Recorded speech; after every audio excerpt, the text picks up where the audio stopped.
మనకు పంచగ్రహ కూటమి అనేటువంటిది ఈ నెల 9వ తారీఖు నుండి ఆల్మోస్ట్ 18, 19వ తారీఖు వరకు కూడా 5 గ్రహాలు మీనరాశిలో ఉన్నాయి.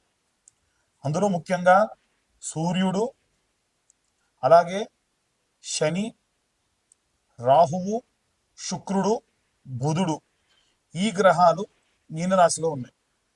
మీనరాశి వారికి ప్రత్యేకంగా, అంటే ఒక్క మీనరాశి వారికి వదిలేస్తే మిగిలిన అన్ని రాశుల వారికి కూడా చాలా విశేషమైనటువంటి ఈ యొక్క గ్రహ సంచారం అనేటువంటిది చాలా హెల్ప్ అవుతుంది. కొంతమందికి నో లాస్ నో ప్రాఫిట్గా కూడా ఉంటుంది. అసలు ఈ పంచగ్రహ కూటమి వల్ల ఏమవుతుంది, ఎలాంటి పరిస్థితులు నెలకొంటాయి అనేటువంటివన్నీ కూడా ఇప్పటిదాకా మనం మాట్లాడుకున్నాం. అయితే ఈ యొక్క పంచగ్రహ కూటమి 17వ తారీఖు పూర్తవుతుందో లేదో 25వ తారీఖు అంటే సూర్య గమనం అనేటువంటిది ప్రారంభమవుతుంది. చంద్రుడు అనేటువంటి వాడు మళ్ళీ ఈ యొక్క మీనరాశిలోకి వస్తాడు. అంటే అప్పుడు మళ్ళీ పంచగ్రహ కూటమి ఉంటుంది. కానీ చంద్రుడు చాలా తొందరగా కదిలేటువంటి వాడు కాబట్టి ఒక 3 రోజుల పాటు ఈ యొక్క చంద్రుడు ఈ యొక్క మీనరాశిలోకి చేరడం అనేటువంటిది జరుగుతుంది.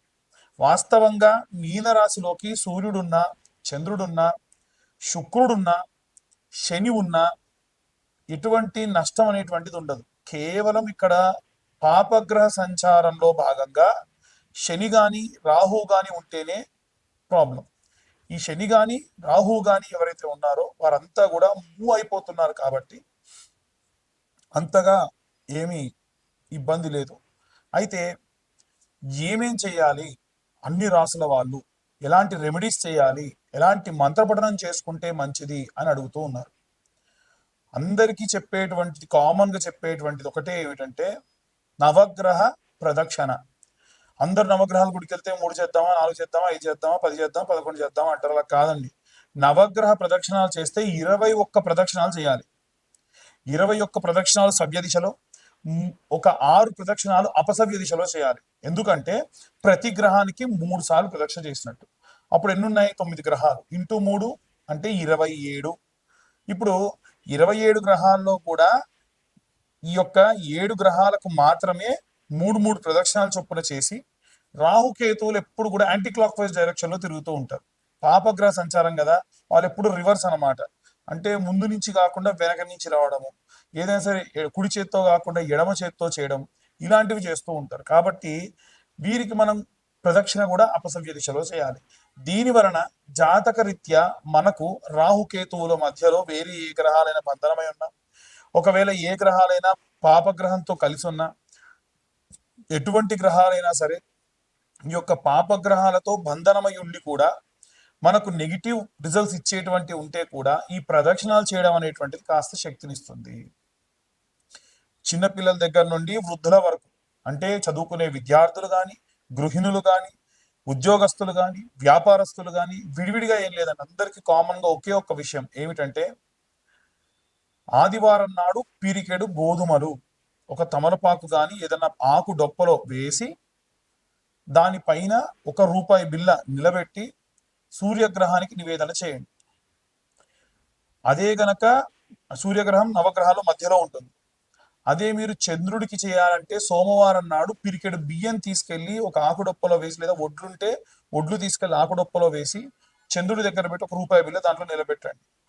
బెల్లం అనేటువంటిది నవగ్రహాలకి నివేదన చేస్తే చాలా మంచిది.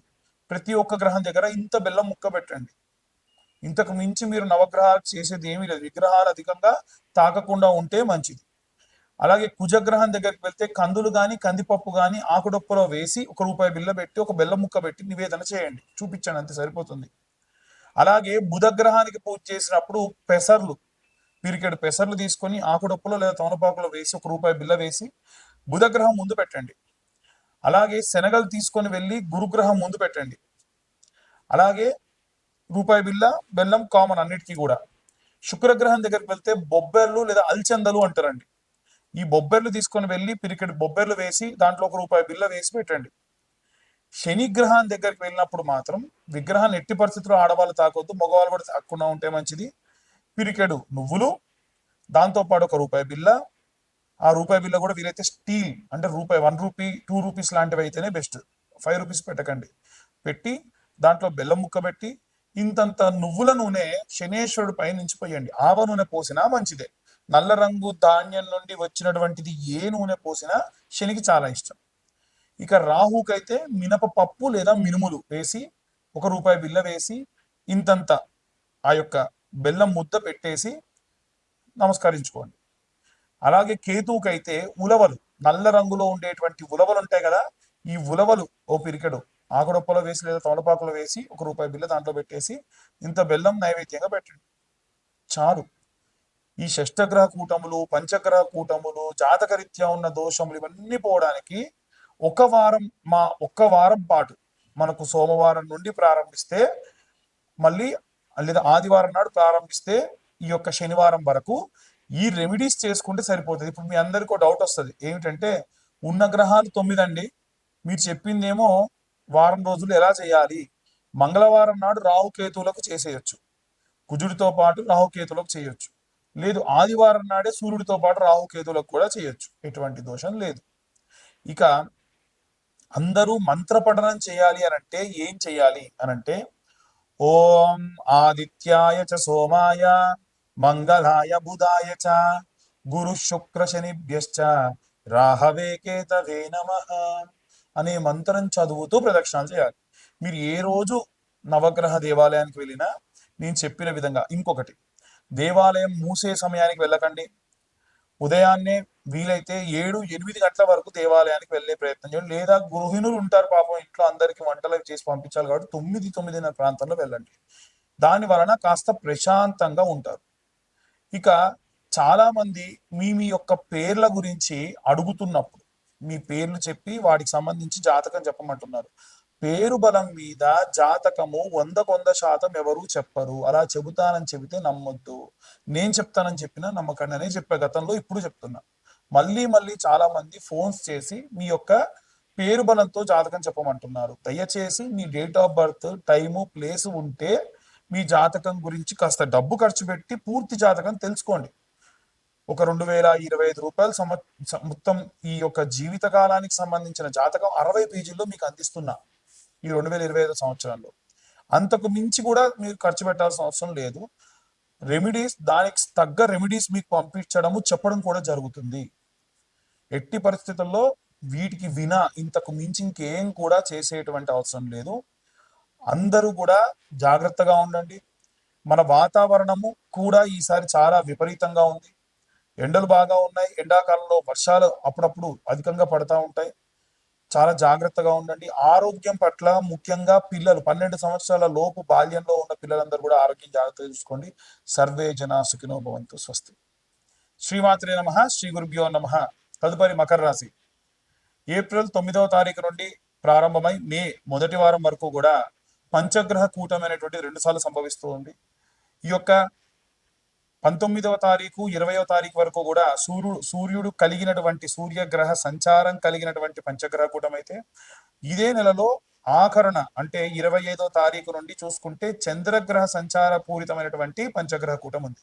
ఈ రెండు కూడా వీరికి, ఈ రాశి వారికి పాజిటివ్ ఆస్పెక్ట్స్ అధికంగా కనిపిస్తూ ఉన్నాయి. ముఖ్యంగా చూసుకుంటే ఈ మకర రాశి వారికి ఉన్నటువంటి 3rd హౌస్ లో కమ్యూనికేషన్ సంబంధించి తోబుట్టువులు, చిన్న చిన్న ప్రయాణాలు, సంపద, ఆస్తి, వీటన్నిటికీ విపరీతంగా ఈ రాశి వారికి సంబంధించి ఆస్పెక్ట్స్ కనిపిస్తూ ఉన్నాయి.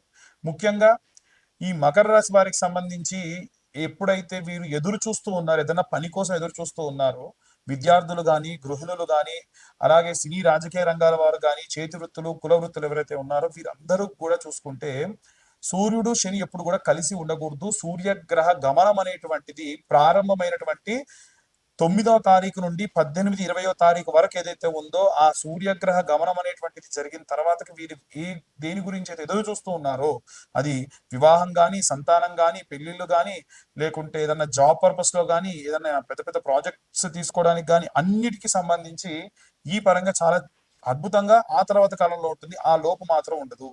కాబట్టి కొంచెం ఓపిక పట్టండి. మీరు ఇంతకాలం ఎదురు చూసి మీ పాపం ఏలినాటి శని ప్రభావం అయిపోయింది, గతంలోని అర్ధాష్టమ శని అయిపోయింది, అష్టమ శని అయిపోయింది, ఇప్పుడు వచ్చేసరికి ఏలినాటి అయిపోయిన తర్వాత ఈ పంచగ్రహ కూటమి నష్టం ఏం లేదు. కాకపోతే నో లాస్ నో ప్రాఫిట్ అంటే, మనం నో లాస్ బానే ఉంది, నో ప్రాఫిట్ అంటే కూడా లాసే కదా అని చాలా మంది అంటూ ఉంటారు. ఇది నిజం.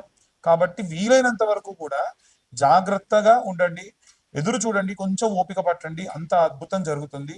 కానీ వీరు ఎవరి ఎవరి కోసం అయితే ఎదురు చూస్తున్నారో, ఒక పర్సన్ ని ఏదైతే అనుకొని మీరు ఎదురు చూస్తున్నారో అది మాత్రం జరగదు. ఏదైతే ఒక ఆర్గనైజేషన్ కోసం మీరు చూస్తూ ఉన్నారో అది జరుగుతుంది. సో రికమెండేషన్స్ ద్వారా వెళ్ళి పనులు జరుగుతాయి, జరగవు, ఎట్టి పరిస్థితుల్లో జరగవు. ఒకవేళ జరిగినా మీ టాలెంట్ చూసి ఇస్తారు తప్ప రికమెండేషన్ క్యాండిడేట్ ని చూసి ఇవ్వరు. సో అది జాబ్ పరంగానే కాదు ఇంక ఏ రకంగా అయినా సరే, వివాహం, సంతానం అన్ని కూడా అలాగే జరుగుతాయి. సో మీరు ఏ మంత్ర పఠనం చేస్తే మంచిది అని చాలా మంది అంటూ ఉన్నారు. మనకు శని చాలీసా అని ఉంటుంది, చదువుకోవడం చాలా మంచిది. సూర్యాష్టకం అని ఉంటుంది, సూర్యోదయ సమయంలో సూర్యాష్టకం చదవడం మంచిది. ఆదిదేవ నమస్తుభ్యం ప్రసీదం మోభాస్కర ఇలా ప్రారంభం అవుతుంది. అలాగే ఇప్పుడు నేను చెప్పేటువంటి మంత్రం కూడా 2 శ్లోకాలు చెప్తాను, ఆ 2 కూడా చదవండి నిత్యం, చాలా మంచిది. ఆ మంత్రం ఏంటంటే శని ఓం శని అరిష్టేతు సంప్రాప్తే శని పూజాంచకారయేత్ శని ధ్యానం ప్రవక్ష్యామి ప్రాణ పీడోపశాంతయే. ప్రాణాన్ని విసిగిస్తాడు శని, అపాయం కలిగించాడు. శని కర్మఫలదాత, మనం చేసే ప్రతి పుణ్య ఫలానికి కూడా రెట్టింపు ఇచ్చేటువంటి వాడు ఆయన. ఎప్పుడెప్పుడు మనం మంచి పని చేస్తామో దాన్ని దాచి దాన్ని రెట్టింపు చేసి మనకి ఇవ్వాలని చూస్తూ ఉంటారు అనమాట. అలాగే ఇంకొక మంత్రం ఏంటంటే నీలాంజన సమాభాసం రవిపుత్రమిమాగ్రజం ఛాయామార్తాండ సంభూతం తం నమామి శనేశ్వరం అనేటువంటి మంత్రపఠనం చాలా మంచిది. ఇక అన్ని వర్గాల వాళ్ళు ఎలాంటి రెమెడీస్ తీసుకోవాలి, ఎలాంటి మంత్రపఠనం చేయాలనే విషయాన్ని ఇప్పుడు మనం తెలుసుకుందాం.